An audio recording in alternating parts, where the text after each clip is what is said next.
ஹல்லேலூயா.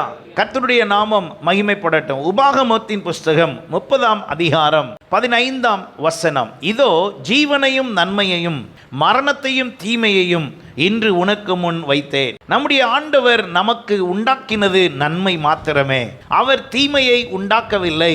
ஆனால் தீமை என்பது நம்மால் அங்கீகரிக்கப்பட்ட அல்லது வரவழைக்கப்பட்ட அல்லது ஏற்றுக்கொண்ட ஒன்றாக இருக்கிறது. ஆகையினாலே இந்த நாளிலே இந்த தீமையானவைகள் எப்படி நம்முடைய நன்மையை கெடுக்கிறது என்றும் கர்த்தர் எப்படி தீமையை நன்மையாக மாற பண்ணுகிறார் என்பதையும் இந்த நாளிலே நாம் கற்றுக்கொள்வோமாக. இந்த நாளினுடைய செய்தியினுடைய தலைப்பு தீமையை நன்மையாக மாற்றும் கர்த்தர். ஹல்லேலூயா.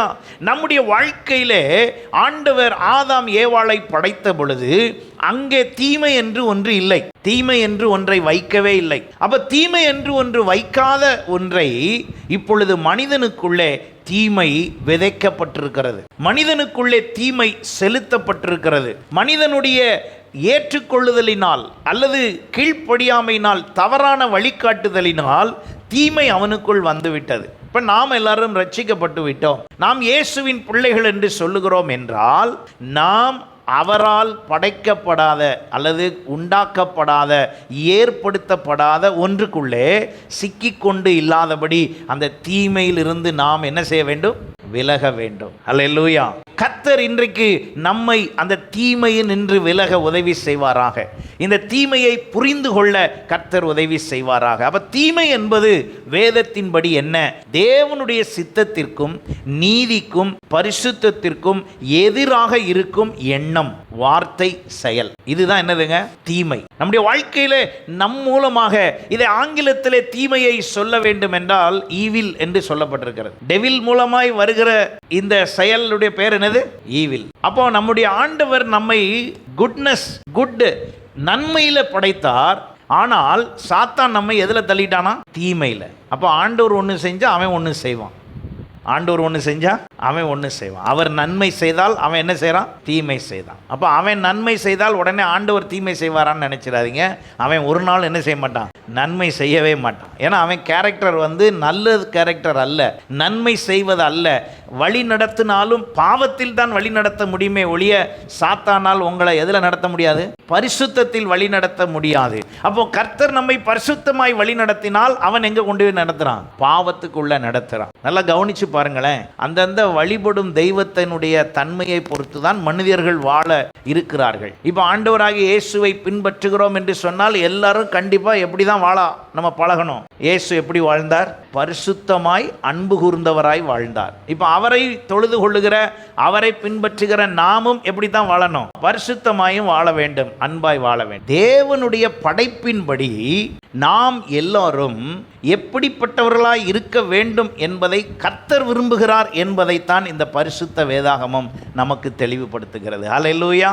அப்போ உலகத்தில் உள்ளவர்கள், உலகத்தில் உள்ள வழிபாடுகள் வேறு வேறு காரியமாய் திசை திருப்பி மனிதனை நடத்தலாம். ஆனால் வேதம் சொல்லுகிறது கர்த்தர் நன்மையானதை தருகிறவர். ஹல்லேலூயா.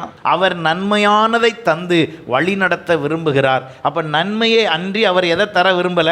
தீமையை தர விரும்பவில்லை. ஆனால் இந்த உலகம் முழுவதிலும் நிறைந்து கிடப்பது என்னதுதான்? தீமை தான் அதிகமாக இருக்கிறது. இன்னும் தீமையை குறித்து, தீமை என்பது என்ன என்பதை சொன்னால் தேவன் விரும்பாத காரியங்களை செய்வது எல்லாம் என்னதுதான்? தீமை. நீங்க யாரா இருந்தாலும் சரி, தீமை என்பது நம்முடைய எல்லாருடைய வாழ்க்கையிலையும் அது என்ன செய்யப்பட்டது?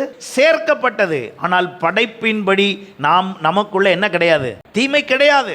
எத்தனை பேர் சொல்றீங்க எனக்குள்ளே தீமை இல்லை, அது எனக்குள் சேர்க்கப்பட்டிருக்கிறது, நான் அதை இயேசுவின் நாமத்தில் அகற்றுவேன்? ஆமா, சொன்னவங்கள்ட்ட எல்லாம் தீமை போயிடும். அல்லேலூயா. ஆமா, ஏனென்றால் நமக்குள்ளே தீமை வரவழைக்கப்பட்டிருக்கிறது. அப்போ வரவழைப்பதற்கு ஒருவன் முயற்சித்து இருக்கிறான், அதற்கு நாம் ஒத்து போயிட்டோம். இன்னைக்கு இந்த உலகம் பாருங்க, ஒவ்வொரு விதத்தில் ஒவ்வொரு விதமாக நம்மளை பிஸ்னஸ் ரீதியில் கவனித்து பாருங்க. ஒரு டிவியில் வர்ற ஆடு, அட்வர்டைஸ்மெண்ட் வருது, அதை பார்த்த உடனே போய் வாங்கிடுதான். அதை வாங்கிட்டு வந்து அல்லது ஃபேஸ்புக்கில் அல்லது யூடியூப்பில் இன்ஸ்டாகிராமில் இன்னும் வேறு என்னெல்லாம் இருக்குது எல்லாத்துலேயும் வருது. உடனே அதைப்படி உடனே வேகமாக போய் ஆர்டர் பண்ணி வாங்கிடுதான். வாங்கிட்டு வந்து ஒரு 4 நாள் வேலை செய்து அப்புறம் அந்த பொருள் என்ன செய்ய மாட்டேது? வேலை செய்ய மாட்டேது. ஆனால் எதுக்கு வாங்கினாங்க? எப்படி வாங்கினாங்கன்னா அதை வாங்கத்தக்க அளவுக்கு அவன் என்ன பண்ணியிருக்கான்? உங்கள்கிட்ட பேசியிருக்கிறான். பேசின உடனே நீங்கள் வாங்கிட்டீங்க. ஆனால் சில அட்வர்டைஸ்மெண்ட் பாருங்கள் டிவிலே வர்றதில்ல. ஃப்ளைட்டில் போனாக்கா அங்கே சில அட்வர்டைஸ்மெண்ட் இருக்குது, அந்த அட்வர்டைஸ்மெண்ட்லாம் டிவியில் என்ன செய்யாது, வராது. ஏன் டிவியில் வராது, ஏன் அங்கே மட்டும் வருதுன்னா அதில் போகக்கூடிய தகுதியானவங்களுக்கு அந்த பொருள், டிவி பார்க்குற ஆளுக்கு இந்த பொருள்.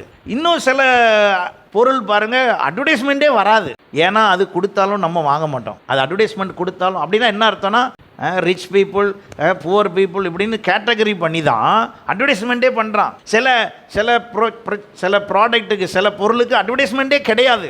ஏன்னா நம்மலாம் அதை வாங்க மாட்டோம். அப்போ நல்லா கவனிங்க, இந்த உலகம் சில விஷயத்தை செய்வதற்கு ஒரு வியாபார யுக்திக்கே இப்படி செய்கிறது. இப்போ பாருங்கள், திடீர்னு சண்டை ஆரம்பிச்சிருச்சு. சண்டை எதுக்கு? வேதத்தின்படி உள்ளதை அடுத்த டைரக்ஷனில் நம்ம தியானிப்போம். ஆனால் டைரெக்டாக சண்டை எதுக்கு? ஒருத்தன் சொல்கிறான், நான் தான் உலகம் ஃபுல்லாக ஆயிலை கண்ட்ரோல் பண்ணுவேன் அப்படின்னு அமெரிக்காவிலேருந்து ஒருத்தர் சொல்லுதார். நான் தான் ஆயிலுக்கு என்னவாக இருப்பேன், ஓனராக இருப்பேன். அதனால ஆயில் வச்சிருக்கிற எல்லா நாடும் எனக்கு கூட என்ன பிஸ்னஸ் ஒப்பந்தம் பண்ணி ஒத்துவா. உடனே நம்மால் டக்குன்னு என்ன பண்ணிட்டாரு, அவருடைய ஆளை என்ன பண்ணிட்டார், அனுப்பி அமெரிக்காவில் போய் இப்போ என்ன பண்ணியாச்சு, ஒரு பெரிய ஆயில் பிஸ்னஸுக்கு ஒரு பெரிய பெட்ரோலியம் ஒரு டேங்க் போட்டு அங்கே பெரிய அளவில் போட்டாங்க. அப்போ ஒப்பந்தம் ஆயிடுச்சு. அப்போ பிரச்சனை இல்லை, அவர் அங்கே நினைச்சபடி ஒப்பந்தம் வந்துருச்சு. பிஸ்னஸ் நாடுக்கு நாடு இல்லை, நாடுக்கு நாள் இல்லை, ஆளுக்கு ஆள். ஏன்னா இங்கே இருக்கிறவனுடைய செயல்பாடுகளை செய்வதற்கு ஒருவன். அப்போ இன்னொருத்தர் வந்து என்ன சொல்கிறாரு, எனக்கு நான் மெடிசன் எடுத்துக்கிறேன்னு ஒருத்தர் வந்து சொல்கிறாரு. இன்னொருத்தர் என்ன சொல்கிறாரு, நான் வந்து இந்த உலகத்தில் இருக்கிற எல்லா டெக்னாலஜி அல்லது இந்த ஃபோன் சம்பந்தமாக ஸ்பேஸ் அண்டு டெலிகம்யூனிகேஷன் ஃபுல்லாக நான் எடுத்துக்கிறேன்னு எலான் மஸ்க் சொல்கிறார். அப்புறம் இன்னும் இஸ்ரேல் என்ன சொல்லுதுன்னா, உலகத்தில் உள்ள எல்லா காய்கறி அல்லது சாப்பாடு உணவு ஐட்டத்தை ஃபுல்லாக நான் என்ன பண்ணிக்கிறேன், எடுத்துக்கிறேன். எல்லாம் என்னதுன்னா ஒன் மேன் ஆர்மி. ஏன் ஒன் மேன் ஆர்மியில் வரணும், ஏன் இதெல்லாம் ஒன்றுன்னு வரணும்? ஆயில்னா ஒருத்தண்டை தான் இருக்கணும். 4 ஓனர் இருந்தால் ஒரு ஓனர் செய்யாட்டாலும் இன்னொரு ஓனர் என்ன பண்ணிடுவார், செஞ்சிருவார். ஆனால் ஒரே ஆள்கிட்ட இருந்தால் ஏன் அப்படி வரணும் அப்படின்னா, இப்போ வேதத்தின்படி வரேன் பாருங்க, அந்தி கிறிஸ்து வரணும்னா அவன் வரும்போது எல்லாம் என்ன கண்ட்ரோலில் இருக்கணும், ஒரே கண்ட்ரோலில் இருக்கணும். அப்போ தான் வேதம் சொல்லுகிறது, அவனால் அவனுடைய ஆட்சி காலத்தில் ஒன்றையும் வாங்கவும் முடியாது, விற்கவும் முடியாது. நீங்கள் அவன் கண்ட்ரோலில் இருந்தால் மட்டும்தான் உங்களுக்கு பர்ச்சேஸ் பண்ண முடியும். இதை குறித்த காரியத்தை விளக்கமாக நான் உங்களுக்கு கற்றுத் தருகிறேன். அப்போ இந்த தீமையை என்பது இந்த உலகம் நேர வழி நடத்தி கொண்டு போய் நன்மைக்கு எதுவாய் செய்யாமல் எல்லாத்தையும் எப்படி தான் செய்யுது, தீமையாக செய்யுது. இப்போ ஒருத்தன் அதை கொண்டு வர்றதுக்கு இப்போ எவ்வளோ பேர் பாதிப்பு பாருங்க. அது தீமையா நன்மையா? இப்போ நிறைய நாட்டில் இருக்கிற நிறைய பேருக்கு இப்போ என்ன உண்டாக்கப்பட்டிருக்கிறது, தீமை உண்டாக்கப்பட்டிருக்கிறது. இதை நான் 4ஆக பிரித்து இப்படி சொல்லுகிறேன். நம்மால் ஏற்படும் தீமை, நமக்கு ஏற்படும் தீமை, சாத்தானால் ஏற்படும் தீமை, தேவனால் அனுமதிக்கப்படும் தீமை. இந்த 4 காரியங்களை உங்களுக்கு நான் விளக்க விரும்புகிறேன். நம்மால் ஏற்படும் தீமை, நம்மால பிறருக்கு ஏற்படும் தீமை. இப்போ சிலருடைய சுயநலத்துக்காக இப்போ நாடுக்கு என்ன நடக்குது, நாடு முழுசும் என்ன நடக்குது, தீமை உண்டாயிருக்கிறது. சிலருடைய பிஸ்னஸ் பாதிக்கப்பட்டிருக்கிறது, சிலரால் வருமானமே செய்ய முடியாத அளவுக்கு போய்விட்டது. சாப்பாட்டு பிரியரெல்லாம் சுற்றிட்டு திரிகிறாங்க ரோட்டில். ஏன்னா எல்லா ஹோட்டலும் என்ன செஞ்சு போச்சு, எல்லாம் மூடி, அவ்வளோதான், முடியாதுங்க, நாங்கள் விதவிதமாலாம் சமைக்க முடியாதுங்க, வேணா குஸ்கா போடுறோம், சாப்பிட்டு போறியான்னு கேட்குறான். அப்போ என்ன நடந்து போனது, யாரோ ஒருவர் செய்ததற்கு பிறருக்கு என்ன ஏற்படுகிறது, தீமை உண்டாக்கப்பட்டிருக்கிறது. அப்போ நம்மால் ஏற்படும் தீமை, நமக்கு ஏற்படும் தீமை, சாத்தானால் ஏற்படும் தீமை, தேவனால் அனுமதிக்கப்படும் தீமை. இப்படிப்பட்ட காரியங்களை, இந்த தீமையானவைகளை நாம் தேடுகிறோமா அல்லது நன்மையானவைகளை தேடுகிறோமா? நீதிமொழிகள் 11ஆம் அதிகாரம் 27ஆம் வசனம் சொல்லுகிறது, நன்மையை ஜாக்கிரதையுடன் தேடுகிறவன் தயை பெறுவான். நன்மையை ஜாக்கிரதையுடன் தேடுகிறவன் என்ன பெறுவான், தயை பெறுவான். தயைனா என்ன அர்த்தம், அவனுக்கு எல்லா சலுகையும் கொடுக்கப்படும். ஆனால் தீமையை தேடுகிறவனுக்கோ என்ன வரும், தீமை வரும். நன்மையை ஜாக்கிரதையாய் தேடுகிறவனுக்கு தயை வரும். தீமையை தேடுனா என்னதான் வரும், தீமை தான் வரும். சில நேரத்தில் தீமை வந்திருக்கும் பொழுது நம்மளை பேச விட்டா நம்ம என்ன சொல்லுவோம் தெரியுமா, நான் யாருக்கும் எந்த கெடுதலும் பண்ணலை, எனக்கு என்ன வந்துருச்சு, தீமை வந்துருச்சு. தீமை தானாய் வராது, தீமை தானா வராது. தீமை செய்தால்தான் தீமை வரும், தீமை தானாய் வராது. ஆனால் நன்மை செய்தால் பல ஆசீர்வாதங்கள் வந்து சேரும். அல்லேலூயா.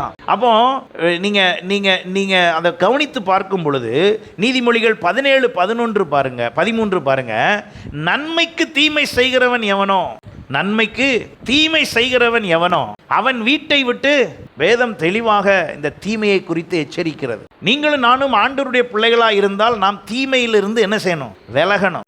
இயேசு ஜெபிக்கும்படி சொல்லிக் கொடுக்கும் போது கூட என்ன தெரியுமா சொல்லி கொடுத்தாரு? தீமை நின்று எங்களை என்ன செய்து கொள்ளும்? ரட்சித்துக் கொள்ளும். ஏன்னா நீங்கள் கர்த்தருடைய பிள்ளைகளாக இருந்தால் நீங்கள் தீமைக்குள் இருக்கக்கூடாது, நன்மைக்குள் இருக்க வேண்டும். அல்லேலூயா. நீங்கள் நன்மையானதை செய்ய வேண்டும்.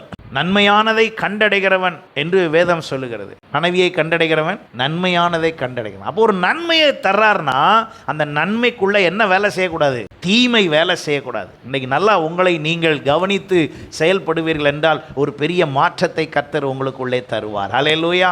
சில நேரங்களிலே நம்முடைய குடும்ப காரியங்களிலே கூட நம்மளை அறியாமலே நம்முடைய குணாதிசயங்கள் பல தீமைகளை என்ன செய்து விடுகிறது? உண்டாக்கி விடுகிறது. குணாதிசயங்கள் பல தீமைகளை உண்டாக்கி விடுகிறது. அதனால் உங்களுடைய வாழ்வு முறை, வாழ்வு விதம், உங்களுடைய வாழ்க்கையிலே சமாதானம், சந்தோஷம் இல்லாமல் இந்த தீமையின் நிமித்தமாக பெரிய ஒரு என்ன சொல்ல, நஷ்டமும் சமாதான கேடும் குழப்பமும் ஏற்படுகிறது. அப்போ நம்முடைய வாழ்க்கையிலே இந்த தீமையை அகற்றுவதற்கு நாம் என்ன செய்கிறோம்? அப்போ நன்மையை செய்ய நாம் இருக்கிறோமா அல்லது தீமையை செய்ய இருக்கிறோமா?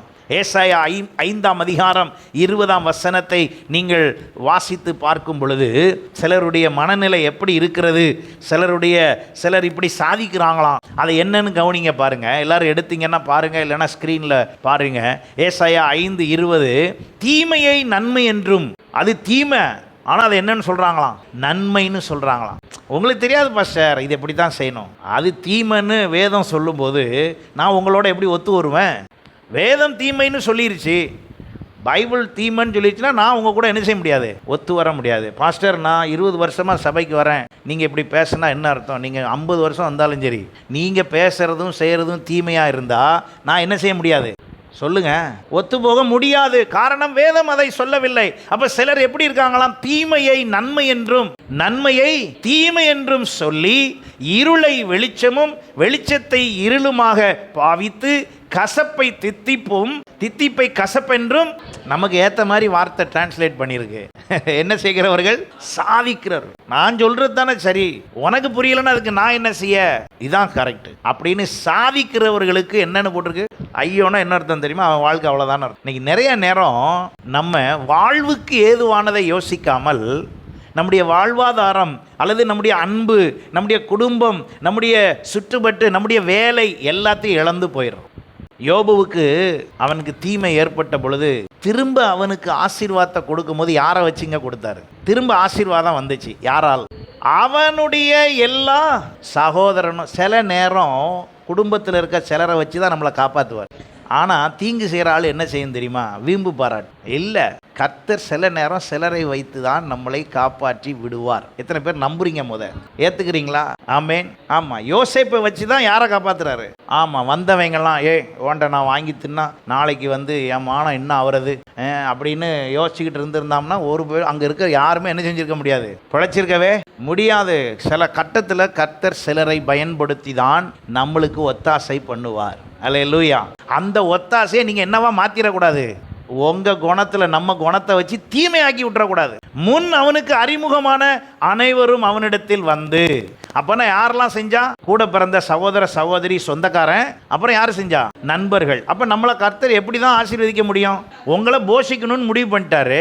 அப்போ சில நேரம் நம்மிடத்தில் சாப்பிட்ற அளவுக்கு ஒன்றும் இல்லைன்னா யாரையாவது வச்சு தான் என்ன செய்ய முடியும்? போஷிக்க முடியும். இப்போ எலியா சொல்ல முடியுமா? காக்கா எப்படி வரலாம் அப்படி சொல்ல முடியுமா? அப்போ ரூட் அங்கே வேற யாரும் நடந்தெல்லாம் வர முடியாது. ஆற்றுக்கு வேற யாரும் என்ன செய்ய முடியாது? வர முடியாது. பறந்து தான் ஒருத்தர் கொடுக்கணும். அதுக்கு ஒத்து வர்ற ஆள் யார் தான்? இதுதாங்க நம்ம என்ன செய்கிறோம். நான் எதுக்காக இதை சொல்கிறேன் அப்படின்னா, அந்த வசனத்துக்கு திரும்ப வாங்க, ஏசாயா 5:20 வாங்க. நம்மளாவே சில யோசனையை வச்சுக்கிட்டு சாதிக்கிறோம்ட்டு பேரில் நமக்கு வர்ற நன்மையை என்ன செஞ்சிடக்கூடாது? கெடுத்துடக்கூடாது. கர்த்தர் நம்மை உயர்த்துவதற்கு, அல்லேலூயா, கர்த்தர் நம்மளை உயர்த்துவதற்கு, ஆசீர்வதிப்பதற்கு, நன்மையானவைகளை தருவதற்கு சிலரை பயன்படுத்தத்தான் செய்வார். உதவி செய்கிறவர்கள் அவங்க சில நேரம் சொல்லி கூட காட்டலாம், அவங்க காட்டிட்டு போகிறாங்க. ஆனால் நம்மளை காப்பாற்றுறதுக்கு அதான் வழின்னா அதான் வழி. அல்லேலூயா. இதெல்லாம் ஒரு நாள் என்ன செய்யக்கூடாது? யோசிக்கக்கூடாது. ஏன்னா கர்த்தர் சிலருக்கு சிலரை ஆதாயமாக வைத்திருக்கிறார், ஆதரவாக வைத்திருக்கிறார். இப்போ நீங்க எல்லாரும் சபைக்கு வர்றீங்க, சபை உங்களால் ஆசீர்வாதம் அடைகிறது, நீங்கள் சபையால் என்ன செய்கிறீர்கள்? ஆசீர்வாதம் அடைகிறீர்கள். அதனால் சில போஷாக்கு எனக்கும் ஆசீர்வாதமாய் மாறுகிறது. இதெல்லாம் என்னதுதான்? இப்போ இந்த நன்மையை நான் தீமை ஆக்கிட்டேன்னா என்ன செய்யும்? நன்மையானதை கர்த்தர் தர விரும்பும் போது நாம் தீமையானதை வைத்துக்கொண்டு சாதிக்கிறவர்களாய், இது சாதிக்கிறது என்று இந்த சாதனை பண்ற சாதிப்பல்ல, இது நான் சொல்றதுதான், நான் சொல்ற மாதிரி தான் அப்படிங்கிற சாதனை. அதனால் ஒரு பிரயோஜனம் இல்லை. அப்ப நம்ம எல்லாருமே என்ன செய்ய வேண்டுமா பாருங்க. ஆமோஸ் தீர்க்க தரிசன புஸ்தகம் 5ஆம் அதிகாரம் 14ஆம் வசனம் பாருங்க. நீங்கள் பிழைக்கும்படிக்கு, நீங்கள் பிழைக்கும்படிக்கு, இப்ப நான் சொன்ன இந்த விஷயம் பாருங்க, நீங்கள் பிழைக்கும்படிக்கு தீமையை அல்ல, எதை தேடுங்கள்? நன்மையை தேடுங்கள். அந்த நன்மை எப்படி கர்த்தர் தருகிற வழியை வைத்திருக்கிறாரோ அந்த வழியில தான் வரும், அந்த வழியில தான் வரும். நான் நினைக்கிறேன் ஒரு 3 வருஷம் இருக்கும்னு நினைக்கிறேன். நான் ஆண்டவர்கிட்ட இப்படி ஜெபம் பண்ணியிருக்கிறேன், ஆண்டவரே நான் டியூக்கெல்லாம் வாங்காமல் மொத்தமாக கையிலேருந்து காசு கொடுத்து ஒன்றுமே வாங்க முடியாதா அப்படின்னு நிறையா தடவை ஜெபம் பண்ணியிருக்கேன். அப்போ ஒரு நாள் என்னுடைய நண்பர், அவர் ஒரு காரியமாக என்னிடத்தில் ஜெபிக்கும்படி சொல்லியிருந்தார். ஒரு போதக நண்பர் கரூரில் இருக்கிறார், அவர் ஜெபிக்கும்படி சொல்லியிருந்தார். நான் உடனே அவர்கிட்ட அப்படியா சரின்னு சொல்லி ஜெபம் பண்ணேன். ஆனால் அது சாத்தியமே இல்லை அப்படி நடப்பதற்கு. அவங்க குடும்ப சொத்து பிரிக்கும் போது முதல்லையே அவங்க அப்பா இவர் சபை இடம் வாங்கும்போது காசு கொடுத்துட்டார். ஆனால் கவனிச்சு பாருங்க, அவர் ஒருவேளை கிடைத்தால் சந்தோஷம் அப்படின்னு சொன்னார். அப்போ நானும் அதுக்காக ஜெபம் பண்ணேன். அப்போ அவருடைய இன்னொரு சகோதரர் இருக்கார், அவருக்கு கொடுத்தது போல் அவங்க அப்பா என்ன பண்ணிட்டாரு, இவருக்கு ஒரு 10 லட்ச ரூபா கொடுத்துட்டார். யாருக்கு?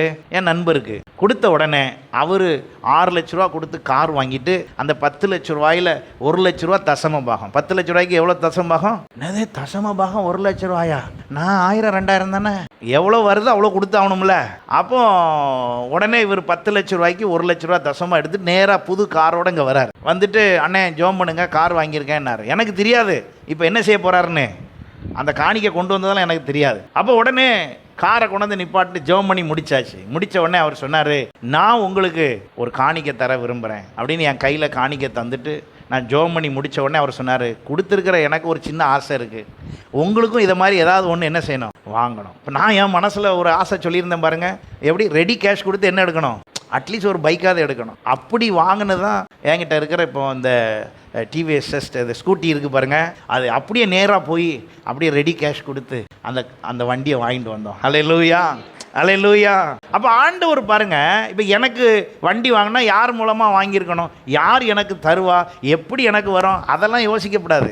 கர்த்தாவே தாரும், யாரை வச்சு தரணுமோ தருவார். அது சில நேரம் கூட பிறந்தவங்களா இருக்கலாம், சில நேரம் நண்பராக இருக்கலாம், யாரா வேணாலும் இருக்கலாம். ஒரு ஆமீன் சொல்லுங்களேன். உங்களை போஷிக்கணும் முடிவு பண்ணிட்டார்னா உங்களை கர்த்தர் எந்த விதத்திலாவது செய்து கொண்டே இருப்பார். அவர் உங்களுக்கு நன்மை செய்யத்தக்க வழிவாசல்களை திறக்க, அதுக்குரிய வாசலை திறந்து அது சம்பந்தமான பேச்சுவார்த்தைகள் நடந்து கொண்டே இருக்கும். ஆனா தீமை செய்யற நீங்க, இவங்க செஞ்சு நாளைக்கு சொல்லி காமிச்சிட்டா இந்த தீமை புத்தி உள்ள வருது பாருங்க. நாளைக்கு ஒருவேளை இவங்களை சார்ந்து தான் வாழ்ந்தோம்னு சொல்லிட்டா, இப்படியெல்லாம் நம்ம ஒரு நாள் என்ன செய்யக்கூடாது, யோசிக்க கூடாது. அல்லேலூயா.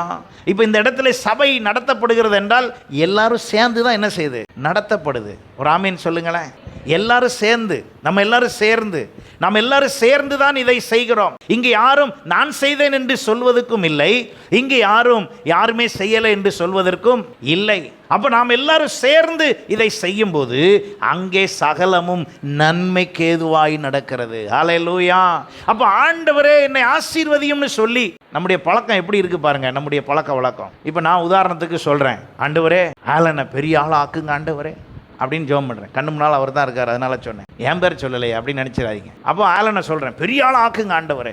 இப்போ ஆலனை திடீர்னு ஆண்டவர் என்ன ஆக்கிட்டாரு, பெரிய ஆள் ஆக்கிட்டார். இப்போ பாருங்க, நான் உடனே என் மனசில் பாடுறா, அவனுக்கு என்னடா அவன் பெரிய ஆள் ஆகிட்டான், அவன் பெரிய ஆள் ஆகிட்டான், பெரிய ஆள் ஆகி அப்படி. இப்போ அவனுக்கு ஜெபம் பண்ணது யார் தான், ஜெபம் பண்ணது நான் தான். ஆனால் ஜெபம் பண்ண ஜெபத்தின்படி அங்கே ஏதாவது வரும்போது, அந்த ஆசீர்வாதம் வரும்போது, நன்மை வரும்போது மாம்சம் என்ன சொல்லுது, அப்படி சொல்லலாமா, மாம்சம் அப்படி பேசலாமா, மாம்சம் அதை பற்றி என்கொயரி பண்ணலாமா, மாம்சம் அது மேலே பொறாமப்படலாமா, என் சிந்தை பொறாமை எண்ணம் வரலாமா, இதுதான் தீமை. அப்படி வர்றது பேர் தான் என்னதுங்க, தீமை.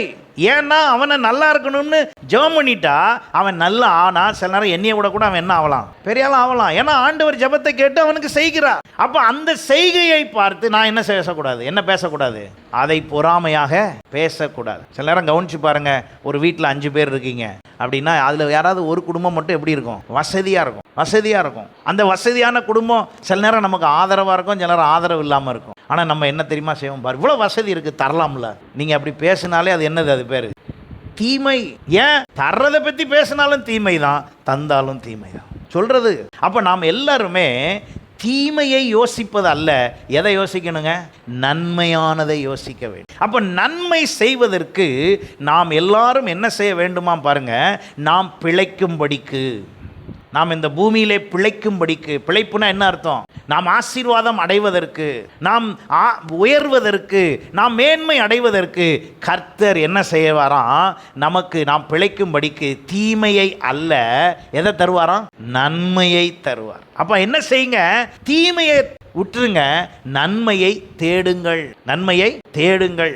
அப்படி நீங்கள் தேடுவீர்கள் என்றால் அப்பொழுது நீங்கள் சொல்லுகிறபடி, வாசிங்க, அப்பொழுது நீங்கள் சொல்லுகிறபடியே சேனைகளின் கர்த்தர் எங்க இருப்பாரு, அப்போ உங்களோடு இருப்பார். ஆனா நீங்க பிழைக்கும்படி எதை தேட மாட்டேங்க, நன்மையானதை தேட மாட்டீங்க. அதை தேட சொன்னா உங்களுக்கு ஈகோ வந்துருது, ஈகோ தடுக்குது.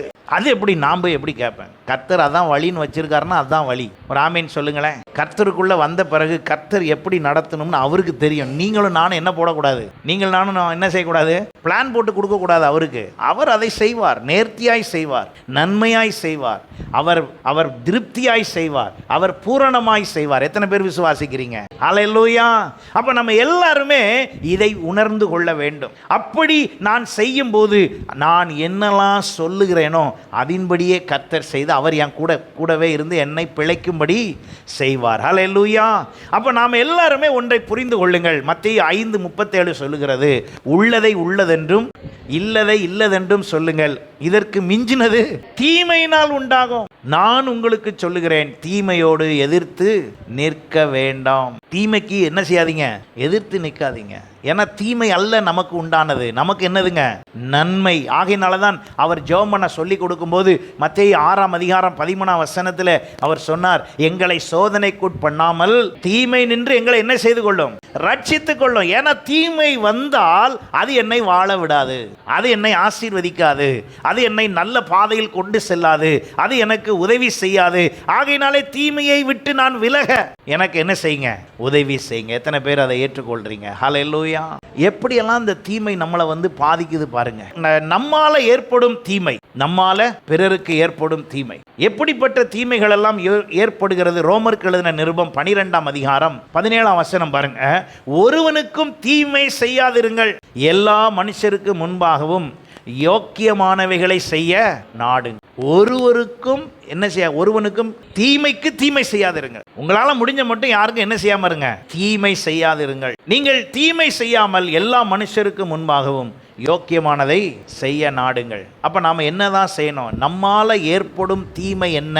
நான் அதை லிஸ்ட் பண்ணா நிறைய நேரம் நமக்கு ரொம்ப மனசு வருத்தமாயிரும். அதனால ரொம்ப லிஸ்ட் பண்ணல. நம்மால பிறருக்கும் ஏற்படும் தீமை நிறைய நேரம் நமக்கு புரியும். நான் இன்னும் மற்றதை சொல்லும்போது உங்களுக்கு நம்மால ஏற்படும் தீமை என்ன என்பதை நீங்கள் அறிந்து கொள்ளலாம். அப்ப நம்மால பிறருக்கு என்ன வரக்கூடாதுங்க, தீமை வரக்கூடாது, நன்மை செய்ய பழக வேண்டும். ஆகையினாலதான் 34:14 சொல்லுகிறது, தீமையை விட்டு விலகி நன்மை செய், சமாதானத்தை தேடி அதை தொடர்ந்து கொள். தீமையை விட்டு விலகி என்ன செய்யணுமா, நன்மை செய்.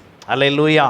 இரண்டாவது, நமக்கு ஏற்படும் தீமை, நமக்கு ஏற்படும் தீமை என்று வரும்போது நம்மளை சார்ந்தவர்களே இருக்கலாம், சில நேரத்தில் வெளி உள்ளவர்களாக இருக்கலாம், நமக்கு என்ன செய்யலாம், தீமை செய்யலாம். வேதத்தில் நீங்கள் வாசிக்கும்போது யாக்கோபுடைய வாழ்க்கையிலே யாக்கோபை குறித்து நீங்கள் ஆதியாகமத்திலே வாசிக்கலாம். இந்த யாக்கோபு யார் என்றால், தன் சகோதரனாகிய ஏசாவை ஏமாற்றி அவனுக்கு விரோதமாய் தீமை செய்து அந்த தீமை ஏற்படுத்தி விட்டு இவனால அவனுக்கு தீமை. சரியா? யாக்கோபால யாருக்கு தீமை? இப்போ ஏசாவுக்கு தீமை. ஆனா இவன் அவனுக்கு தீமை செய்தான்.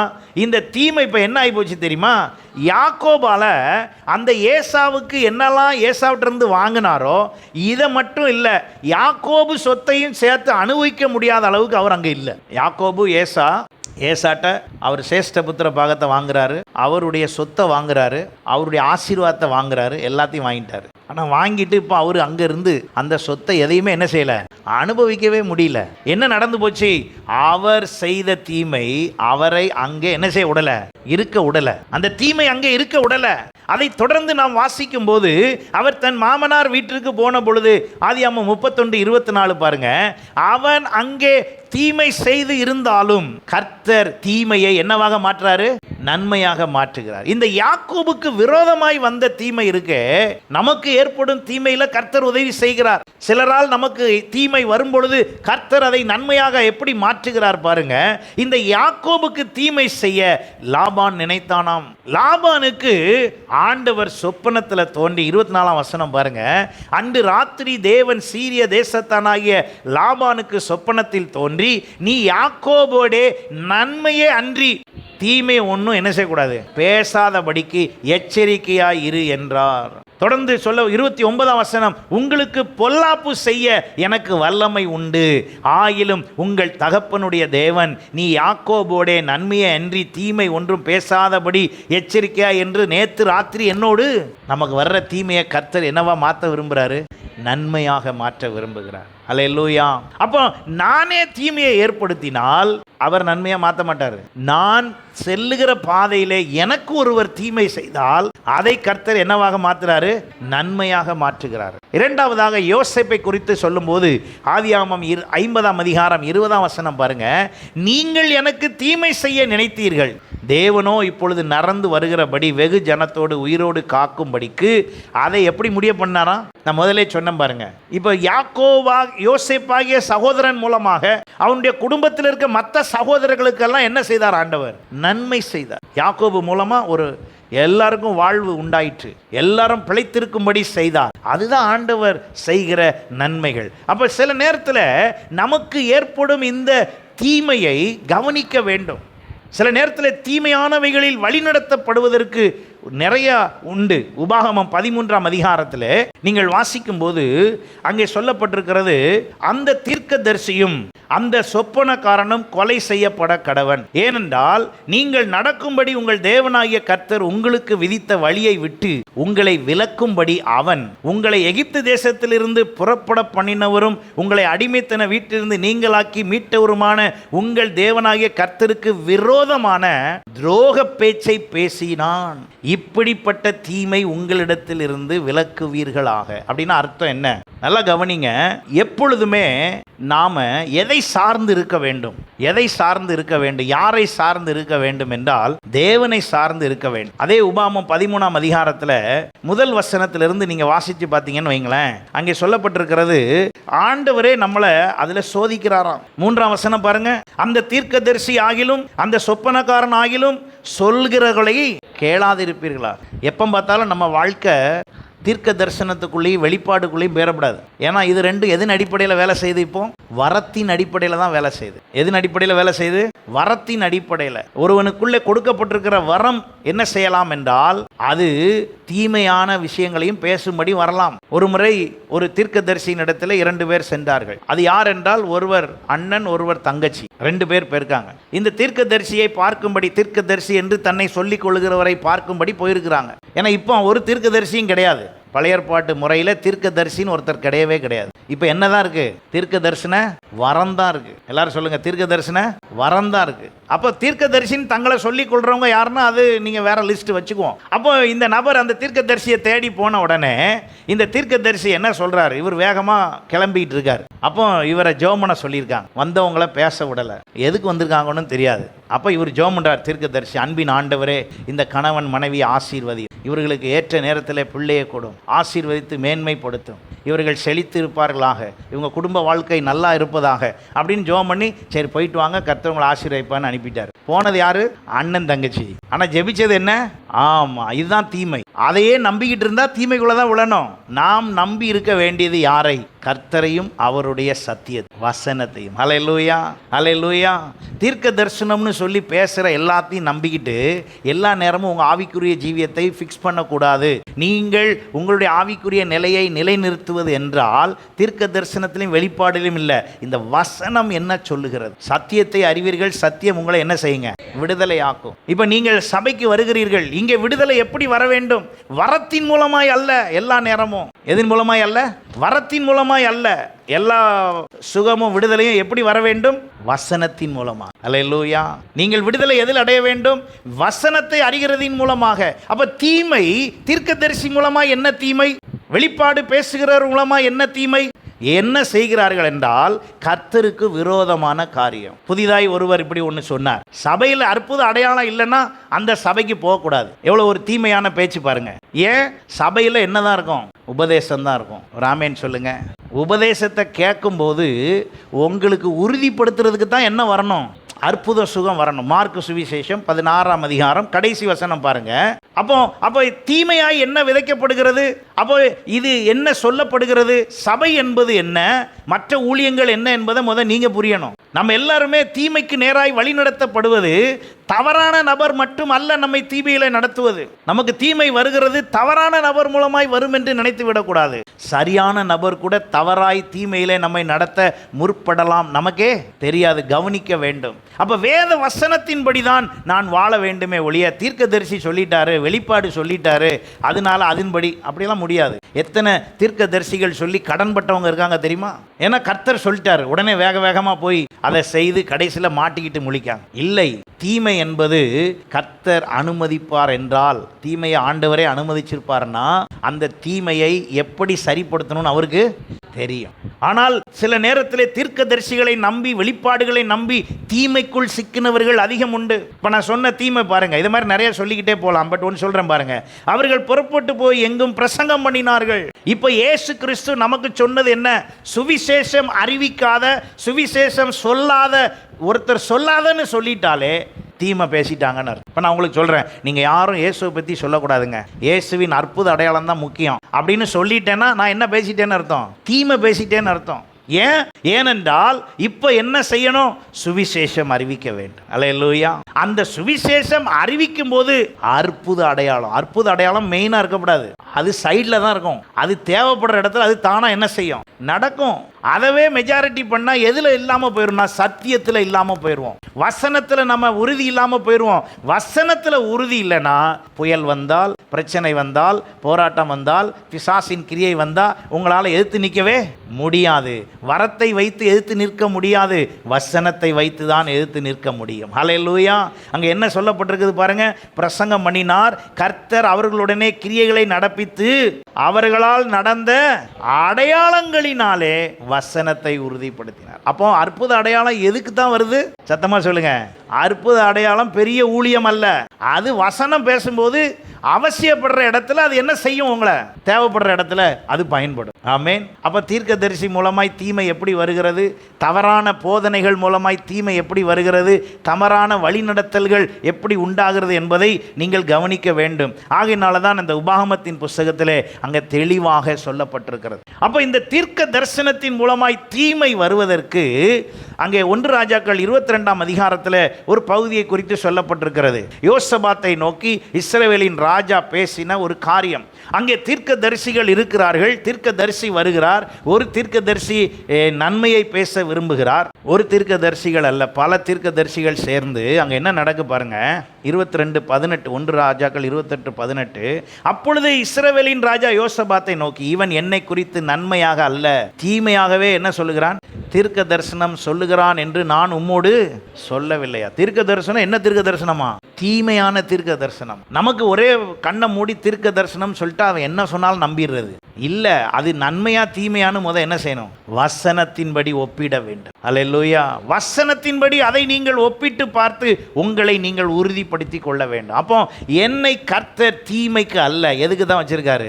நன்மையை பெற வைத்திருக்கிறார், நன்மையானவைகளை செய்ய வைத்திருக்கிறார், நன்மையான தீமையானவைகளிலே இருக்க விரும்ப வைக்கிறார். 23ஆம் வசனம் பாருங்க. ஆதலால் கர்த்தர் பொய்யின் ஆவியை இந்த உம்முடைய தீர்க்கதரிசிகளாகிய இவர்கள் எல்லாருடைய வாயிலும் கட்டளையிட்டார். அந்த தீர்க்கதரிசிகள் வாயில என்ன வந்துச்சான்? பொய்யான ஆவி. இந்த பொய்யான ஆவிகள் ஆண்டவர்கிட்ட போய் அனுமதி கேட்குது. ஆண்டவரே, இந்த தீர்க்கதரிசியெல்லாம் தீமை பேசுறதுக்கு விறுவிறுத்து அப்படி வேகப்படுதாங்க, எல்லாரும் ரொம்ப ஆசையாக இருக்காங்க, நான் வேணா போட்டான்னு கேட்குது பொய்யான ஆவி. இப்போ பொய்யான ஆவிகளுக்கு ஆண்டவர் சொன்னார், சரிப்பா அவன் ஆசைப்படியே நீ என்ன பண்ணிக்கோ, போய்க்கோ. உடனே இந்த பொய்யான ஆவிகள் எல்லாம் தீர்க்கதரிசி வாய்க்குள்ள அங்கே என்ன பேசுது? தீர்க்க தரிசனம் பேசுது. ஆனால் அத்தனை தீர்க்க தரிசனம் என்னவா மாறிடுச்சு? தீமையாக மாறின. இன்னைக்கு நீங்களும் நானும் இதை குறித்து கவனிக்க வேண்டும். அப்போ நமக்கு ஏற்படுகிற தீமை சில வேளையில் பிறரால் நமக்கு ஏற்படுகிறது. நமக்கு ஏற்படும் தீமை, அந்த தீமையை நாம் எப்படி கவனிக்கிறோம், எப்படி அதை செய்கிறோம், நாம் எல்லாருமே அதை கவனிக்க வேண்டும். மூன்றாவது, சாத்தானால் ஏற்படும் தீமை பாருங்க. சாத்தானுடைய தந்திரத்தினாலே நமக்கு சில வேளையில் தீமை ஏற்படுகிறது. அந்த தீமையை யோபு தன் வாழ்விலே எப்படி எடுத்துக்கொண்டார் பாருங்க. யோபு 2ஆம் அதிகாரம் 10ஆம் வசனத்தில், அதற்கு அவன், நீ பைத்தியக்காரி பேசுகிறது போல் பேசுகிறாய், தேவன் கையிலே நன்மை பெற்ற நாம் தீமையையும் பெற வேண்டாமோ என்றான். இவைகள் எல்லாவற்றிலும் யோபு தன் உதடுகளினால், யோபுவுக்கு தீமைதான் நடந்திருக்கிறது, ஆனால் யோபு நன்மை செய்தார். யோபு என்ன செய்தார்? நன்மை செய்தார். அப்ப நம்ம வாழ்க்கையில தீமை என்பது கர்த்தர் ஏற்படுத்தினது அல்ல, அது நமக்குள் இருக்க வேண்டியது அல்ல. கர்த்தர் நம்மை நன்மையாக வைக்க விரும்புகிறார். அல்லேலூயா. சாத்தான் தன்னுடைய தந்திரத்தினால் எதுக்குள்ள நடத்த விரும்புகிறான்? தீமைக்குள் நடத்த விரும்புகிறான், தீமையானவைகளுக்குள் நடத்த விரும்புகிறான், தீமையானவைகளை செய்ய வைக்க விரும்புகிறான். இந்த தீமை என்று சொல்லும்போது நம்ம எல்லாருமே தவறான பர்சன் பேசினாதான் தீமை நினைக்கிறோம். இப்போ யோபு தன் வாழ்க்கையிலே அவனுக்கு ஏற்பட்ட அந்த தீமையை குறித்து அவன் யோசிக்கும் போது என்ன செய்யனே தெரில. அந்த விதத்தில் இருந்த பொழுதுதான் சாத்தான் நிமித்தமாக ஒரு தீமை வருகிறது. சாத்தான் நிமித்தமாக யோபுக்கு தீமை வருகிறது. அந்த தீமையை, சாத்தான் கொடுத்த அந்த தீமையை யோபு ஜெயித்தார். அல்லேலூயா. யோபு அதை நன்மையாக மாற்றினார். அங்கே தீமை வந்திருந்தது, ஆனால் இவன் தன்னுடைய வாயின் பேச்சினால் தீமை செய்யாதபடி, தன் எண்ணத்தினால் தீமை செய்யாதபடி, சகல விதத்திலும் நன்மையாய் அதை செய்தபடினாலே யோபுவுக்கு அந்த தீமை என்னவா முடிந்தது? நன்மையா. ஏற்கனவே இருந்த வசதி வாய்ப்போட இப்ப எப்படி ஆயிடுச்சு? பெரிய வசதி வாய்ப்பு ஆயிடுச்சு. முந்தி 1 மடங்கு, அதுவே ஊரே தாங்கல. இப்ப எத்தனை மடங்கு போயிடுச்சு? 2 மடங்கு ஆசீர்வாதம். ஹல்லேலூயா. நம் ஒவ்வொருவருடைய வாழ்க்கையிலையும் ஆண்டவர் அவிதமாக செய்ய விரும்புகிறார். அப்ப தேவனால் அனுமதிக்கப்படும் தீமை எப்படி இருக்கிறது? யோபுவுக்கு அது அனுமதிக்கப்பட்டது. யோபுவுக்கு அதை அனுமதிக்கும் பொழுது அந்த தீமையை ஆண்டவர் நன்மையாய் மாற பண்ணுகிறதுக்கு காரணம் என்ன? அவர் அனுமதிக்கும் தீமை. எல்லாருக்கும் ஆண்டவர் தீமையை அனுமதிக்க மாட்டார். எல்லாருக்கும் ஆண்டவர் தீமையை அனுமதிக்க மாட்டார். எல்லா நேரமும் அவர் அனுமதித்தார்னு சொல்லிட்டு இருந்துடக்கூடாது. யோபுவுக்கு அனுமதித்தார். அந்த அனுமதித்த தீமையிலே அவனுக்கு உதவி செய்தார், ஆசீர்வாதம் உண்டாயிற்று. ஆகையினாலதான் ஜெபம் பண்ணும்போது, ஒவ்வொரு முறையும் ஜெபம் பண்ணும்போது என்ன செய்யலி ஜெபம் பண்ணுங்க? ஆண்டவரே, தீமை நின்று எங்களை ரட்சித்துக் கொள்ளும். ஏன்? தீமை வந்தால் அது என்னை வாழ விடாது. தீமையானவைகள் தேவனிடத்திலிருந்து ஆசீர்வாதத்தை தடுக்கிறது. கர்த்தர் ஒருவனை ஆசீர்வதித்து மேன்மைப்படுத்த வேண்டும் என்றால் அந்த நபருக்குள்ள என்ன இருக்க வேண்டும்? நன்மை இருக்க வேண்டும். தீமை அவர்களை விட்டு அகன்று இருக்க வேண்டும். அப்படி இருக்கும் என்றால் நிச்சயமாக கர்த்தர் நம் ஒவ்வொருவரையும் ஆசீர்வதிப்பதை நாம் உணரலாம். இந்த தீமை விலக நான் என்ன செய்ய வேண்டும்? வேகமாக ஏசாயா 1ஆம் அதிகாரம் 16ஆம் வசனம் பாருங்க. உங்களை கழுவி சுத்திகரியுங்கள், உங்கள் கிரியைகளின் பொல்லாப்பை என் கண்களுக்கு முன்பாக அகற்றிவிட்டு தீமை செய்தலை விட்டு ஓயுங்கள். அப்ப இந்த தீமையை யார் செய்றா? மோஸ்ட்லி யார் தான் செய்றா? நம்ம தான் செய்றோம். நம்ம செயல் தான் தீமையை உண்டாக்குகிறது. ஆகையினாலே கொஞ்சம் அதை குறித்து யோசித்து, நான் பேசுவது, நான் செய்வது, நான் சிந்திப்பது, என்னுடைய செயல் எல்லாம் தீமையை உண்டாக்குகிறதா நன்மையை உண்டாக்குறதா என்பதை கொஞ்சம் என்ன செஞ்சு பார்க்கணும், யோசித்து பார்க்க வேண்டும். ஒரு இதை இப்படி சொல்லுவார்கள், என்னுடைய பேச்சு வெளிப்படுத்துவதை விட என்னுடைய நடத்தை வெளிப்படுத்தும் பேச்சு தான் பெரியது. எத்தனை பேர் புரிஞ்சுது? என் வாயிலிருந்து சொல்ற வார்த்தையினால் புரிகிறதை விட என் செயலினால் சொல்லப்படுகிற செய்தி தான் எப்படி பெரியது. அப்ப என் வாயிலிருந்து ஒருவேளை நான் தீமை பேசாம இருந்துட்டு என் செய்கை ஃபுல்லா தீமையாய் போய் விடக்கூடாது. அப்ப நான் என்ன செய்யணுமா? முதல்ல என்னை நான் கழுவி சுத்திகரிக்க வேண்டும். அவருடைய இரத்தத்தினால் கழுவி சுத்தம் பண்ண வேண்டும். ஏன்? என்னிடத்தில் இருக்கிற தீமை நீங்க வேண்டும் என்றால் அவருடைய இரத்தத்தினால் கழுவி சுத்திகரிக்கப்பட வேண்டியது அவசியமாக இருக்கிறது. இரண்டாவதாக 1 தீமோத்தேயு 6:10 பாருங்க. பண ஆசை எல்லா தீமைக்கும் வேறாய் இருக்கிறது. பண ஆசை எல்லா தீமைக்கும் வேறாய் இருக்கிறது. சிலர் அதை இச்சித்து விசுவாசத்தை விட்டு விலகி அல்லது வழுவி அநேக வேதனைகளாலே தங்களை உருவ குத்தி கொள்ளுகிறார்கள். என்ன ஆசை? பண ஆசை. பணம் இல்லாம ஒன்றும் செய்ய முடியாது. பணம் தான் எல்லாத்துக்கும் முக்கியம். ஆனா பணத்துக்காகவே எல்லாத்தையும் என்ன செய்யக்கூடாது? செய்யக்கூடாது. சிலரை சில இடத்துக்கு கூப்பிட்டீங்கன்னா அவங்களுக்கு அந்த அடுத்த எண்ணம் என்னவா இருக்கும் தெரியுமா? இதனால எனக்கு என்ன லாபம், எனக்கு என்ன ஆதாயம். அது பேர் தான் என்னதுங்க? பண ஆசை. சில நேரம் நமக்கு ₹1 பிரயோஜனம் இல்லாம கூட சில நேரத்தில் சிலருக்கு உதவி செய்வது இருக்கலாம். சில இடத்துக்கு போவதினால் ஒரு கார் ஒரு பயனும் இல்லாமல் கூட இருக்கலாம். ஆனால் அதனால் நன்மை உண்டாயிருக்கும் என்றால் அதை செய்வோம். எத்தனை பேர் நான் சொல்றது புரியுது? சில நேரத்தில் போய் செய்கிறோங்க, அதனால எனக்கு என்னங்க பிரயோஜனம், சும்மா என்னைய கூப்பிடுறீங்க அப்படின்னு பேசுனா அங்கே என்ன உண்டாக்கலை. அப்போ என்னுடைய எண்ணம் வேறு, நன்மை செய்வதல்ல, எனக்கு தேவை என் ஆதாயம், எனக்கு ஆதாயம் இல்லாமல் நான் எதுவும் செய்ய மாட்டேன் என்பது போல. அதைத்தான் இங்கே சொல்லப்பட்டிருக்கிறது. பண ஆசை எல்லா தீமைக்கும். நிறைய தீமை எது நிமித்தமாய் வருகிறது? பண ஆசை நிமித்தமாய். இப்பொழுது நடக்கிற சண்டை கூட என்ன ஆசை தான்? பண ஆசை தான். நான் பெரிய ஆளாக ஆகணும், அதுக்கு நான் என்ன செய்யணும், யார் செத்தா என்ன புழைச்சா என்ன, யாருக்கு என்ன ஆனால் எனக்கு என்ன, இது அல்ல, நன்மை செய்வோம். அல்லேலூயா. அப்போ தீமை உண்டாக்குகிறதை நான் கவனிக்க வேண்டும். அப்போ பணம் வேண்டாமா? பணம் வேணும். அதை சம்பாதிக்க வேண்டாமா? சம்பாதிக்கணும். அதை நாட வேண்டாமா? நாடணும். ஆனால் அது உங்களுக்கு தீமையை உண்டாக்குகிற விதத்தில் அது என்ன செய்யக்கூடாது? செய்யக்கூடாது. அதை நான் செய்கிற வேகத்தில் பண ஆசையிலே செய்யும் பொழுது பிறருக்கு தீமை ஏற்படுத்தி கொண்டே நான் அதை செய்வேன் என்றால் அந்த பண ஆசையிலே போன நமக்கு அது என்னவா இருக்காதான்? ஆசீர்வாதமாக இருக்குதான். அது அநேக வேதனைகளை என்ன செஞ்சிருமா? உண்டாக்கிரும். அந்த பண ஆசையில் போன வேகம் எதை உண்டாக்கிறோம்? வேதனையை உண்டாக்கிவிடும். ஏனென்றால் நாம் போகிற வழியிலே பண ஆசையிலே பலரை என்ன செய்து விட்டுருப்போம்? தீமை செய்து விட்டுருப்போம். நல்லா கவனிச்சு பாருங்களேன். ஒரு முறை ஒரு நண்பர் இப்படி என்னோடு பேசி கொண்டிருந்தார். அவர் ஒரு இடத்துல வேலை செய்கிறார். வேலை செய்கிற இடத்துல அவருக்கு உயர்வு. அந்த உயர்வு வருவதற்காக அவர் என்ன செய்தார் என்றால் பலரை தவறாக பேசி, இன்னும் பொறாமை பேசி, கோல் சொல்லி, இப்படியெல்லாம் சொல்லி அவர் எங்கே வந்துட்டார்? ஒரு இடத்துக்கு வந்துட்டார். ஒரு பொசிஷனில் வந்துட்டார். அப்போ அவரே சொல்வார், நான் எத்தனை பேரை மிதித்து வந்தேன் தெரியுமா அப்படி சொல்லுவார். அப்போ மிதித்தது எத்தனை என்னது?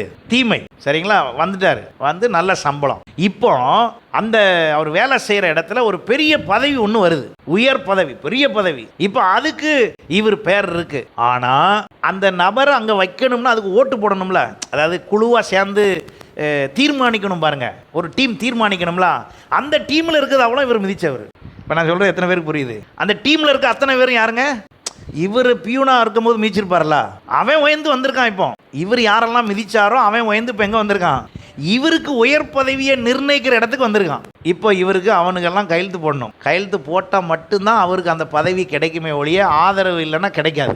இப்போ சொல்லுங்க, அவர் வேகமாக தன்னுடைய பதவி ஆசையில் வேகமாக நிறைய பேருக்கு என்ன செஞ்சிட்டாரு? தீமை செஞ்சிட்டாரு. அன்னைக்கு இவர் நினைச்சாரு, நம்ம பதவியில் இருக்கிறோம், நம்ம பெரிய ஆள், இவன் என்ன செய்ய போகிறான் அப்படின்னு ஏளனமாக நினைத்து தீமை செய்து விட்டார்.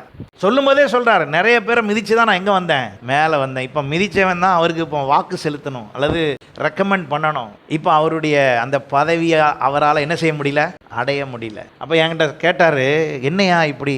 ஆண்டவர் எனக்கு உதவியே செய்யலை. அவர் நிறைய பேரை மிதித்து வந்தேன்னு சொன்னார் பாருங்க, அது ஒரு 10 வருஷத்துக்கு முன்னால். அதை நான் சொன்னேன் அவருக்கு, நீ அன்னைக்கு மிதித்து வந்தல்ல, நீ மிதித்து வந்ததுக்கு ஒரு நாள் தண்டனை கொடுக்கணும். 10 வருஷம் கழித்து தான் ஆண்டவரால் கொடுக்குற வாய்ப்பு வந்துச்சு. ஆகையினால இது உனக்கு என்னது? தண்டனை. அன்னைக்கு நீ தீமை செய்தாய், இன்றைக்கு அந்த தீமை உனக்கு நன்மையாக மாறாமல் என்னவாயிருச்சு? தீமையாயிருச்சு. நம்ம நிறைய நேரம் நாம் இப்படி செய்து விட்டு ஆண்டவர் என்ன சொல்றோம்? ஆண்டவரே நீர் செய்யலப்பா, நீர் தரலப்பா, ஏன்பா இப்படி பண்ணிட்டீங்க அப்படின்னு உபவாசம்லாம் போட்டு பார்க்குறோம். எத்தனை உபவாசம் போட்டாலும் தீமையை செய்துட்டதுனால என்னதான் வரும்? தீமை தான் வரும். அப்போ தீமையை நன்மையினால் வென்றிருந்தால் வர்ற தீமையை கூட ஆண்டவர் என்ன பண்ணியிருப்பாரு? நன்மையாய் மாற்றியிருப்பார். அல்லேலூயா. நான் ஏன் இந்த வசனத்தை இப்படி உங்களுக்கு கற்றுத்தர விரும்புகிறேன் என்றால், நிறைய பேர் ஆண்டவர் ஆசீர்வதிக்கணும்னு விரும்புகிறார். ஆனால் நம்முடைய செயல்களே அதை என்ன பண்ணிக்கிட்டே இருக்கு? தடுத்து கொண்டே இருக்கிறது. நாம் கொஞ்சம் மாற்றத்தை கொடுக்க வேண்டும், கொஞ்சம் சரிப்படுத்த வேண்டும். அப்படி நான் செய்யும் போது கர்த்தர் பெரிய மாற்றத்தை வைத்திருக்கிறார். மூன்றாவதாக மூன்றாவதாக பாருங்க, நீதிமொழிகள் 19:23, கர்த்தருக்கு பயப்படுதல் ஜீவனுக்கு ஏதுவானது, அதை அடைந்தவன் திருப்தி அடைந்து நிலைத்திருப்பான், தீமை அவனை அணுகாது. தீமை அவனை என்ன செய்யாது? அணுகாது. கர்த்தருக்கு பயப்படுறவங்களை தீமை என்ன செய்யாதுங்க? அணுகாது. தீமை அவர்களை ஒன்றும் சேதப்படுத்த முடியாது. நீங்கள் நானும் யாருக்கு பயந்திருந்தா? கர்த்தருக்கு பயந்திருந்தா. ஆகையினாலே கர்த்தருடைய பிள்ளைகளாகி நாம் அவருக்கு பயந்திருப்போம். நான் இன்னும் நிறைய சொல்லிக்கொண்டே போகலாம். அப்ப கர்த்தருக்கு பயப்படுறதுனா என்ன? நீதிமொழிகள் 8:13 சொல்லுது பாருங்க, தீமையை வெறுப்பதே கர்த்தருக்கு பயப்படும் பயம். தீமையை வெறுப்பதே கர்த்தருக்கு பயப்படும் பயம். பெருமையையும் அகந்தையையும் தீய வழியையும் புரட்டு வாயையும் நான் வெறுக்கிறேன். எல்லா கேரக்டரும் வந்துருச்சு. இது நம்ம இருந்தோம்னா சரி பண்ணிடுவோம். நம்ம இதுக்குள்ள இருந்தா சரி பண்ணிடுவோம். என்னதுங்க? பெருமை. ஏன் பெருமையை சொல்லியிருக்கேன்னா, ஆண்டவர் அதிகாரம் கொடுத்தாலும் சாத்தானை தான் சொல்லுவார். சாத்தானுடைய பெரிய கேரக்டர் என்ன கேரக்டருங்க? கேரக்டரே பெருமை தான். அவனுடைய மேன்மையான கேரக்டர் அதுதான். நம்மளையும் அவன் தள்ளுறதும் எதில் தான்? அதில் தான். பாஸ்டராக இருக்கிற எனக்கும் வருமா? ஆமாம். நீங்கள் எல்லாம் ஓவராக புகழ்ந்தீங்கன்னா என்ன வந்துடும்? ஆமாம். அதனால தான் நிறைய நேரம் நீங்கள் கவனித்து பாருங்கள், நான் தான் எல்லாம் செஞ்சேன், என்ன அப்படி சொல்லவே மாட்டேன், சொல்ல விட மாட்டேன். ஏன்? நீங்கள் என்னைய பெருமையாக பேசக்கூடாதுன்னு சொல்ல வர்றது காரணம் என்ன? மேன்மையாக பேசக்கூடாது, சாட்சியாக கூட சொல்ல வேண்டாம். ஏன் பேரை சொல்லாதீங்க, ஆண்டவர் செஞ்சார் மட்டும் சொல்லுங்கள். ஏன் சொல்லணும்? ஏனென்றால் மாம்சத்தில் இருக்கிற மனுஷனுக்கு என்ன வந்துடக்கூடாது? பெருமை வந்துடக்கூடாது. பெருமை வந்துருச்சுன்னா அப்புறம் தீமை தானாக வரும். அப்போ அதில் சொல்லப்பட்டிருக்குது, ஒன்று பெருமை, ரெண்டாவது என்னதுங்க? அகந்தை, அப்புறம் மூணாவது தீய வழி, நாலாவது என்னது? புரட்டு வாய். புரட்டு வாய்னா என்ன அர்த்தம்? மாற்றி மாற்றி பேசுறது, இங்கிட்டு இவருக்கு சப்போர்ட் பண்ணுறது, அப்புறம் அவங்களுக்கு சப்போர்ட் பண்ணுறது, என்னெல்லாம் பேசணுமோ பேசிடுறது. இதெல்லாம் இருந்தால் கர்த்தருக்கு பயப்படும் பயம் என்ன செய்யாதான்? வராது. அல்லேலூயா. தீமையை நம்மை விட்டு அகற்ற வேண்டும். ரோமர் 12:21 சொல்லுகிறது, நீ தீமையினாலே வெல்லப்படாமல் தீமையை நன்மையினாலே வெல்லு. அல்லேலூயா. நீங்க என்ன செய்யக்கூடாதான்? நீங்க தீமையினால எதையும் வெல்ல முயற்சிக்க கூடாது. தீமையின் மூலமாக ஜெயம் பெற விரும்பாதீர்கள். தீமையை கூட எப்படி ஜெயிச்சிருங்க? நன்மையினால் வெல். அப்படி நாம் செய்வோம் என்றால் கர்த்தர் நிச்சயமாக நம்மை ஆசீர்வதித்து வழி நடத்துவார். ஹல்லேலூயா, ஹல்லேலூயா. ரோமர் 14:20 சொல்லுகிறது, போஜனத்தின் நிமித்தம் தேவனுடைய கிரியையை அழித்து போடாதே. எந்த பதார்த்தமும் சுத்தம் உள்ளதுதான், ஆனாலும் இடரல் உண்டாக்க புசிக்கிறவனுக்கு அது எப்படி இருக்கிறது? ஒரு சாப்பிட்ற விஷயத்திலிருந்து நடந்து கொள்ளுகிற விதம் வரைக்கும் எல்லாவற்றிலேயும் நான் தீமை செய்கிறேனா என்பதை கவனிக்க வேண்டும். ஹல்லேலூயா. கூடுமான வரை வேதம் சொல்லுகிறது, ஒருவனும் மற்றொருவனுக்கு செய்யும் தீமைக்கு தீமை செய்யாதபடி பாருங்கள், உங்களுக்குள்ளும் மற்ற யாவருக்குள்ளும் எப்பொழுதும் நன்மை செய்ய நாடு. நன்மையை செய்யுங்கள், தீமைக்கு தீமையை செய்யாமல் கர்த்தர் உங்களை வழி நடத்துவாராக. ஹல்லேலூயா. நாம் எல்லாரும் இந்த ஒரு வசனத்தை வாசித்து 2 வசனங்களை வாசிக்க போகிறோம். 1 பேதுரு 3:9, 3 யோவான் 1:11. இந்த 2 வசனங்களை நாம் வாசித்து ஜெபிக்க போகிறோம். தீமைக்கு தீமையையும் உதாசீனத்துக்கு உதாசீனத்தையும் சரி கட்டாமல் அதுக்கு பதிலாக நீங்கள் ஆசீர்வாதத்தை சுதந்தரித்து கொள்ளும்படி அழைக்கப்பட்டவர்கள் என்று அறிந்து என்ன செய்யுங்கள்? ஆசீர்வதி. ஒருத்தர் உங்களுக்கு தீமை செய்தால் நீங்களும் திரும்ப என்ன செய்யாதீங்க? தீமை செய்யாதீங்க. ஒருத்தர் உங்களை உதாசீனப்படுத்தினால் நீங்க திரும்ப அவங்களுக்கு என்ன செய்யாதீங்க? உதாசீனப்படுத்தாதீங்க. உங்களை ஒருத்தர் வெறுத்துட்டாங்க, ஒதுக்கிட்டாங்கன்னா நீங்களும் அவங்கள ஒதுக்காதீங்க. உதாசீனத்துக்கு உதாசீனத்தையும் சரி கட்டாமல் அதுக்கு பதிலாக நீங்கள் ஆசீர்வாதத்தை சுதந்திரித்து கொள்ளும்படி அழைக்கப்பட்டவர். நான் ஏன் உங்களுக்கு இவ்வளோ நேரம் தீமை செய்யாதீங்க, நன்மை செய்யுங்க, நன்மை செய்யுங்க ஏன் சொன்னேன்னா, நீங்களும் நானும் எதுக்கு அழைக்கப்பட்டிருக்கோம்? ஆசீர்வதிக்கப்படுவதற்கு. இந்த பூமியிலே நீங்களும் நானும் சபிக்கப்பட்டவர்கள் அல்ல, சாபத்திலிருந்து மீட்படைந்து ஆசீர்வதிக்கப்பட்டவர்கள். ஆகையினாலே ஆசீர்வதிக்கப்பட்டவர்களாய் இருக்கிறபடினாலே அதை அறிந்து யார்கிட்ட பேசினாலும் எல்லாரையும் என்னன்னு சொல்லுங்க? God bless you. முடிஞ்சு போச்சு. எல்லாரும் என்னதான் பேசுங்க? நல்லா இருங்கன்னு சொல்லுங்க. ஆசீர்வதிங்க, எல்லாரையும் ஆசீர்வதிங்க. வேதம் சொல்லுகிறது, அந்த ஆசீர்வாதம் அவன் பாத்திரவானா இல்லை என்றால் அந்த நீங்க சொன்ன ஆசீர்வாதமே யாருக்கு வந்துருமா? உங்களுக்கு ரிட்டர்ன் வருமா? எரியிற பந்து மாதிரி. அப்படி ஆனால் நீங்களும் நானும் நன்மை செய்யத்தக்க 3 யோவான் 1:11 பாருங்க. பிரியமானவனே, நீ தீமையானதை பின்பற்றாமல் நன்மையானதை பின்பற்று. சபையிலே நாம் எல்லாரும் ஒன்று சேர்ந்து வந்திருக்கிற இந்த இடத்துல, ஆண்டவரே, நாங்கள் தீமையானதை என்ன செய்யக்கூடாது? பின்பற்றக்கூடாது, நன்மையானதை பின்பற்றணும். நன்மை செய்கிறவன், வாசிங்க அந்த வசனத்தை, நன்மை செய்கிறவன், எல்லாரும் சேர்ந்து வாசிப்போம். நன்மை செய்கிறவன் தேவனால் உண்டாயிருக்கிறவன். தீமை செய்கிறவன், உங்கள்கிட்ட தீமை இருந்தால் உங்களால் யாரை பார்க்க முடியாது? ஆமாம், ஆண்டவரை பார்த்ததா பில்டப் பண்ணால் கொடுத்துக்கலாம், ஆனால் உண்மையிலே பார்க்க முடியாது.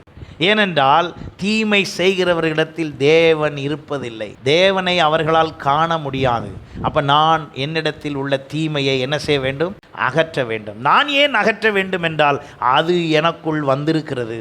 நன்மை எனக்குள் படைக்கப்பட்டிருக்கிறது, தீமை எனக்குள் வந்திருக்கிறது. ஆகையினாலே எனக்குள் வைத்திருக்கிற கர்த்தர் உண்டாக்கும் போதே வைத்த அந்த நன்மையை வைத்து இந்த தீமையை நான் என்னை விட்டு என்ன செய்ய வேண்டும்? அகற்ற வேண்டும். ஆகையினாலே தீமையிலிருந்து நாம் தப்பித்து கொள்ள கர்த்தர் நமக்கு வழி செய்திருக்கிறார். அந்த தீமையிலிருந்து விலகுவோம். தீமை செய்கிறவர்களுக்கு தீமை செய்யாமல் நன்மை செய்வோம். நன்மையானதை கர்த்தர் தந்தருளி நம்மை ஆசீர்வதிப்பார். ஹல்லேலூயா. ஆண்டவர் நமக்கு எதிராக இருக்கிற எந்த தீமையாக இருந்தாலும் அந்த தீமையை நன்மையாக மாற பண்ணுவார். காரணம், ஜீவனையும் நன்மையும் நமக்கு முன்னால் வச்சிருக்கிறாரு, மரணத்தையும் தீமையும் நமக்கு முன்னால் வச்சிருக்கிறாரு. இன்றைக்கு நாம் எதை எடுத்துக்கொள்ளுகிறோம்?